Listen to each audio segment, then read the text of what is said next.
Look at this weapon, a powerful one-shot gun made by the Foundation, just laying there in a room and designed to kill anything on the receiving side of it. The Foundation basically built this gun to be a super taser. But is it really just a massive electric shock?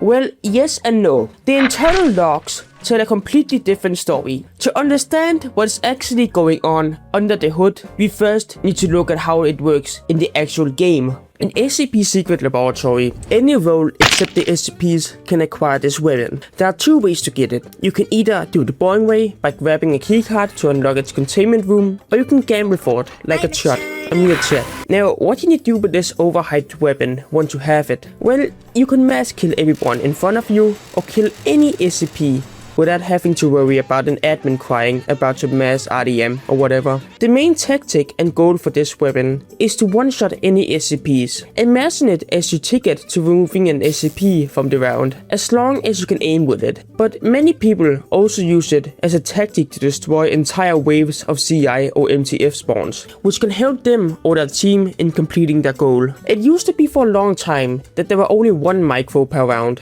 but since the Parabolium update at the end of 2022, Northwood Studio decided to make it so SCP-914 could give you out the micro, if you were lucky enough. Keep in mind, even back when there was only one micro per round, you could still recharge it. All you had to do was drop it into SCP-914 on fine or very fine. But why does this gun only work once? Last time I checked it, the SCP Foundation seemed to have trillions of dollars, if not more. So why can't they just fix it? You'd think they could just slap on some duct tape for a little WD-40 and call it a day. Well, to answer that, we need to throw on our science codes and crack open the micro H.I.D. to see how it really works. To understand how this weapon even exists, we have to look at its origin. The micro H.I.D. was originally built at Site 02, but was later moved to Site 45 for, and I quote, perfection. Though I've gotta disagree with that goal. To be completely honest, a gun that can only shoot once kinda sucks. This project, known as Project Segmentum,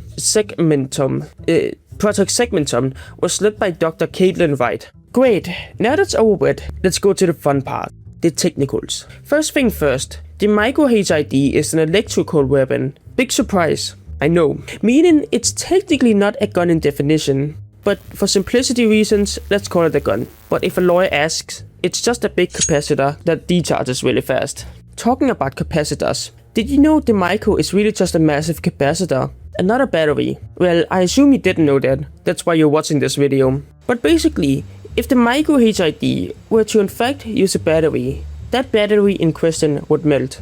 A battery is made to hold power for a long duration and not quickly discharge it. A capacitor is also made to hold electricity, but instead it wants to discharge it as fast as it can. And do you see those thick black cables running on the side of the gun? Well, that's actually the barrel of the weapon you see there. When you pull the trigger, all the power stored inside the capacitor is instantly dumped into the cables, sending a massive current straight into the nozzle of the gun. So what does that translate to when you actually pull the trigger? Well, I estimate the beam delivers around 2 gigawatts of raw power. To put that in perspective, that is 2 million volts and over 1000 amps, meaning it hits with the same force as about a natural lightning strike does. I'm immune to everything. Now, if a gun can fire that much electricity, what material could ever survive that? Take a look at the externals of the gun. You might assume you see some metal, but in reality, what you actually see is plastic. As surprising as that sounds, the same thing that are killing turtles are also protecting you from a little lightning strike that lasts 30 seconds. But that plastic that is killing the turtles and this plastic are not the same thing. What you're seeing is CFRP, also known as carbon fiber reinforced polymer. This plastic is the same thing NASA uses for its fuel tanks on its rockets. It's strong, lightweight and completely immune to rust, which makes it the perfect material choice for the externals. But there's one problem with it. It's extremely conductive. So if a character can fire a gun with 2 gigawatts of power, how are they not killed? Well, to fix this, the Foundation lined the inside of the carbon fiber shell with silicon nitrate. Silicon nitrate has extreme thermal shock and high dielectrical strength. In short, it is incredible at handling sudden temperature swings and acts as an absolute wall against high voltage electricity. But what about the outside? The parts where you physically hold this beast aren't made out of carbon fiber. Instead, the grip uses vulcanized elastomers, I'm pronouncing that wrong most likely, which is basically a super rubber engineered to withstand the extreme friction of aircraft tires. And have you ever seen those Russian videos of people that need to switch a switch? Well, the gloves are made out of that rubber because it's so good at resisting heat and blocking electricity. And the barrel itself, or if you would, the wires, is most likely made out of silicone and braided tungsten. Braided tungsten itself can handle over 3000 degrees Celsius, but pure tungsten alone is brittle, which is why the foundation braids it, basically making it super strong and stiff. And then there's silicone. You can't just have pure braided tungsten, as that would damage the internals and the user, which is why silicone is used. Silicone can handle 300 degrees Celsius, and is great as an electrical insulator. Now that we know what the outside is made out of, we need to crack this thing open and look at the internals.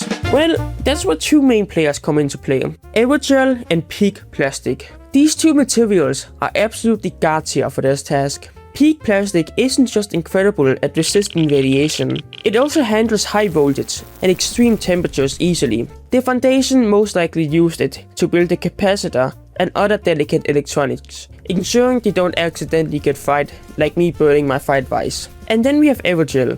Aerogel is basically used to stop the casing from melting, as aerogel is really good at handling heat. Even with all of these materials, 2 gigawatts of power can generate a ton of heat, and most likely still melt a lot of the metals, which is why aerogel is used for protecting the internals from the inside. We have covered the heat and the power, but there's one final thing missing. A 2 gigawatt discharge generates a powerful magnetic field. That's the same principle behind turbines and generators, but at a level that could cause some serious problems. Shooting 2 gigawatts of electricity would generate a massive magnetic field, basically becoming an EMP bomb and shutting down the lights and all other electricals for the duration of it being fired, meaning there most likely is a magnetic shielding inside the gun itself. Most likely, the magnetic shielding is made out of a nickel-iron alloy. Nickel-iron alloy is a specialized aerospace material, specifically designed for shielding against electromagnetic fields. So, the micro H.I.D is basically a 4-layer machine. The top layer is made out of CFRP for its weight. The second layer is a silicon nitride used for its ability to block electricity. The third layer is aerogel, which absorbs the massive heat. Finally, the internal layer is magnetic shielding, made out of a nickel-iron alloy. 4 layers designed to protect you from being burned or electrocuted alive. If you think the design of a high-tech and expensive weapon is interesting, then a video on why the Foundation still uses a simple 9-volt batteries might interest you next. That video is on screen. See you there.